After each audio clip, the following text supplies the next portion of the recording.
Texas A&M taking center stage at SEC Media Days today. Jimbo's Aggies with the third best odds to win the SEC behind Bama and Georgia. They were the only team to beat Alabama in last year's regular season. And Jimbo so far the only coach to call Nick Saban a narcissist. But Saban told Dennis Dodd they've made up. What does Jimbo have to say? Jimbo Fisher, Texas A&M coach. We're going to get this out of the way early. How are you cool with the guy you called a narcissist, now that you've buried the hatchet? You ain't never been to West Virginia. We're great. You know, that's a lot what Nick said. He said, we're both from West Virginia, you know, we're cool. We got in there, we're in the same meetings now and everything else. Like I say, if you understand our culture, you didn't hold back. And 5 minutes later, you're going at it again, playing ball, being whatever it is. You know what I'm saying? That's the people of West Virginia. You're going to get what comes out, and then you move on. I like it. Are you where you want to be in year 5 of this program? Well, no, we haven't won a national championship. Right. But at the same time, I think we're more equipped right now going for the future with the depth and the things we're at right now and the things we're putting in place better than ever. This monster recruiting class, Britton said everything about it.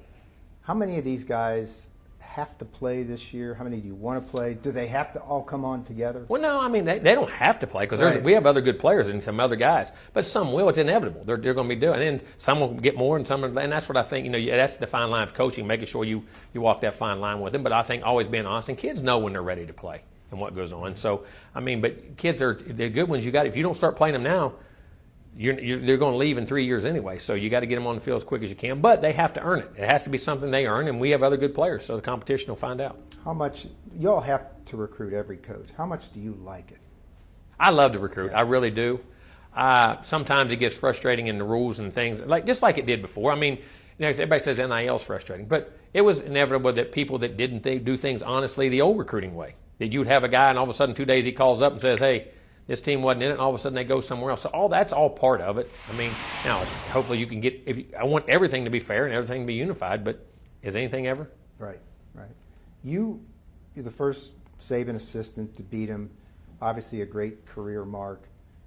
What does that mean now? Because you guys finished 8-4, not quite as well. No, we didn't. I mean, we won that game, but 8-4, we didn't win the other games we needed to. It doesn't mean anything unless people were going to. Eventually, the assistant was going to beat him. Again, you like to beat good coaches because you know you can coach. I mean, and he's one of the great coaches of all time. And there's other great coaches out, have milestone wins again. I coached against Steve Spurrier, coached against different guys. You've had success. Urban Meyer, you've beaten all those guys, but they've beaten you too. I mean, so it goes back and forth. But listen, the ultimate goal was to become the ultimate program. That's what we're in the process of becoming, and hopefully we can develop that. New defensive coordinator, DJ Durkin, what did you like about him? The diversity. I went against him many years ago when he was at Florida, when I was at Florida State. Very diverse. Very tough, very, played to his people, whatever his talent was, the different things he did.